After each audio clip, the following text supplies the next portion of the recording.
आपको याद होगा कि कुछ वक्त पहले एक मुद्दे ने बिहार के लोगों के बीच डाउट्स और कंसर्न्स रेज कर दिए थे। ये कंसर्न्स उनकी कास्ट से रिलेटेड थे। आप तो जानते ही हैं कि इंडिया एक डाइवर्स नेशन है। यहाँ हर रिलीजन, कास्ट, क्रीड और सेक्सुअलिटी के लोग एक दूसरे के साथ मिलजुल कर रहते हैं। यहाँ तक कि इंडिया का कॉन्स्टिट्यूशन भी इन बेसिस पर लोगों के बीच भेदभाव को अलाउ नहीं करता और सबको लॉ के अंडर बराबर मानता है। ऐसे में chief minister Nitish Kumar led Bihar government ने स्टेट में एक कास्ट बेस्ड सर्वे कंडक्ट करने का लॉन्च कर दिया in order to digitally compile data on each family from the panchayat to the district level through a mobile application। जिसके बाद कई NGOs और इंडिविजुअल्स ने इस बात का प्रोटेस्ट किया और इसके अगेंस्ट कोर्ट्स को अप्रोच किया। पटना हाई कोर्ट ने मई 2023 में फाइल्ड ऐसी ही एक पिटीशन में इस सर्वे पर स्टे लगा दी थी, लेकिन बाद में अपना वर्डिक्ट डिलीवर करते हुए it upholded the exercise as perfectly valid initiated with due competence and dismissed the petitions challenging the caste-based survey। अपने 101 पेज के जजमेंट में हाई कोर्ट ने कंक्लूड किया था कि स्टेट के कंटेंशंस को ब्रश असाइड नहीं किया जा सकता। That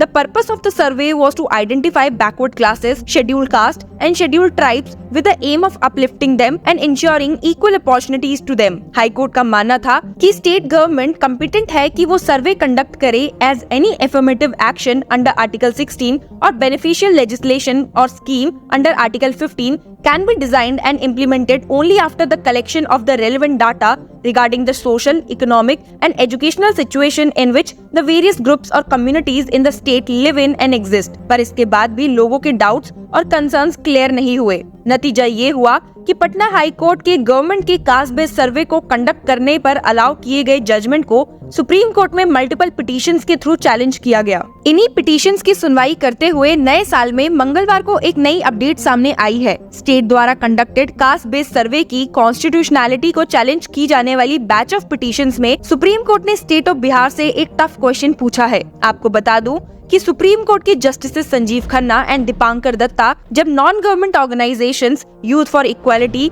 एंड एक सोच एक प्रयास और बाकी की पटना हाई कोर्ट के ऑर्डर के अगेंस्ट पिटीशन सुन रहे थे, तो उन्होंने पार्टीज के काउंसिल को बताया कि legal issue that is the high court judgments correctness would have to be examined और इस मीन टाइम में जो सर्वे रिपोर्ट पब्लिश की गई है उसे फाइल किया जाए। हियरिंग शुरू होने पर सीनियर एडवोकेट राजू रामाचंद्रन ने बेंच से अर्ज किया कि पिटिशनर्स की प्रेयर फॉर इंटरिम रिलीफ को अगले हफ्ते सुना जाए। He said, "We wish to argue for interim relief once we place the census report on record. The urgency is that the report is being implemented and reservations have been increased. This have been challenged before the Patna High Court. Since things are moving apace in the meantime, this has been pending here since August. We would like to argue for interim relief. My only request is hear the interim application next week." तो justice Khanna ने इस पे उन्हें कहा कि ये तो possible नहीं है। There are some limitations on this side as well.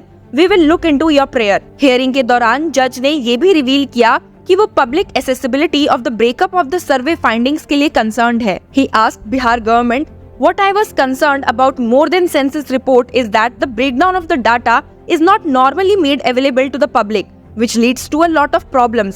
The question is to what extent can the government withhold the breakdown of the data?" तभी बिहार गवर्नमेंट की तरफ से सीनियर एडवोकेट श्याम दीवान ने इंटरजेक्ट किया और कहा, "The survey is available in the public domain." पर justice Khanna ने ऑब्जर्व किया कि अगर ये फुली अवेलेबल है तो वो डिफरेंट मैटर है।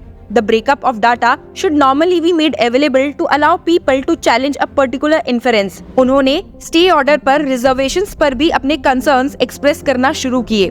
He said, "Once the High Court has given its stamp of approval to the census activity, then we will not lie to once the census has been conducted." और इसी बात पे interject करते हुए solicitor general Tushar Mehta ने point out किया, "This is not a census as understood under our constitution." जैसे ही मेहता ने ये बात बोली, तभी एक पिटिशनर को रिप्रेजेंट कर रहे सीनियर एडवोकेट गोपाल शंकर नारायणन ने कहा, "Which is why it's illegal.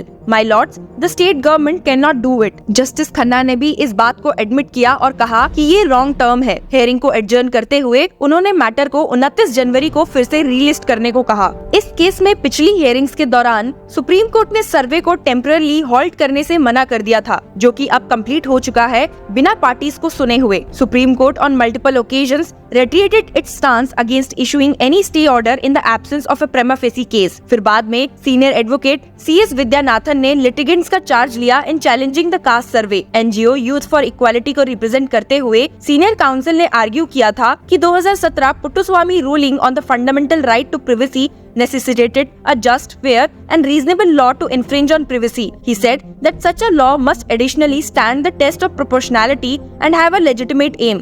और गवर्नमेंट का ये एग्जीक्यूटिव ऑर्डर इसलिए ऐसे लॉ की जगह नहीं ले सकता, और ये इसलिए भी है क्योंकि ये ऑर्डर इस एक्सरसाइज को अंडरटेक करने के सभी रीजंस को इंडिकेट नहीं करता है। इसके अलावा उन्होंने प्रिवेसी कंसर्न्स को रेज किया over the mandatory disclosure requirement under the survey. उनके इन सभी सबमिशंस पर बेंच ने उनसे क्वेश्चन किया था if right to privacy under Article 21 of the Constitution would be impacted given the government's plan to release only aggregated, not individual data. Justice Khanna ने पूछा था कि बिहार में ऐसा सर्वे कंडक्ट करना जहाँ सभी अपने पड़ोसी की कास्ट जानते हैं, क्या पार्टिसिपेंट्स की प्रिवेसी को ब्रीच करेगा? एक और ओकेजन पर इस केस में solicitor general of India Tushar Mehta ने कोर्ट से परमिशन सॉट की थी to file an affidavit to place on record the central government's view on the legal position surrounding such a survey, saying that it might have some ramifications.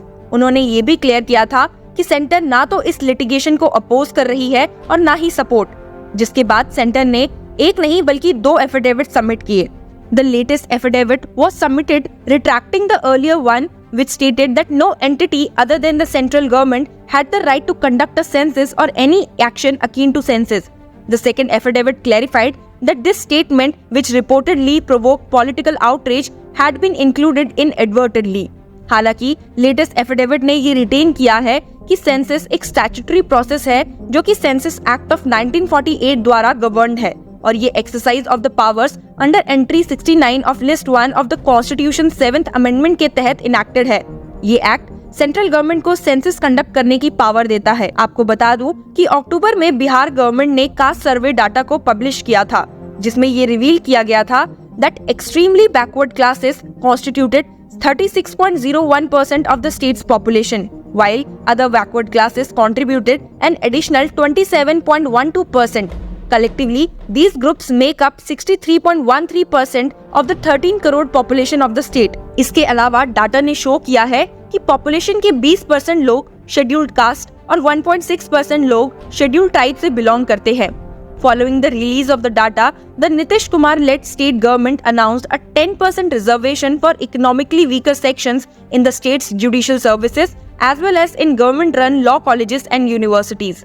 Supreme court द्वारा सुनी जा रही इन petitions में एक और petition शामिल हुई, जिसमें कहा गया कि बिहार गवर्नमेंट ने सर्वे कंडक्ट करते हुए कास्ट लिस्ट में हिजड़ा, किन्नर, कोठी एंड ट्रांसजेंडर को भी आइटम इंक्लूड किया है, पर कोर्ट ने इस पिटीशन को एंटरटेन करने पर अपना डिसइंक्लिनेशन एक्सप्रेस किया, pointing to a clarification issued letter by the government allowing non-binary persons to disclose their gender identities in a separate column, जिसके बाद trans activist Reshma Prasad withdrew the petition. तो अब देखना ये होगा कि 29 जनवरी को सुप्रीम कोर्ट इस केस में और आगे क्या कहती है। We would like to know your views also on this case. Share with us in the comment section and keep following Law Chakra for more updates.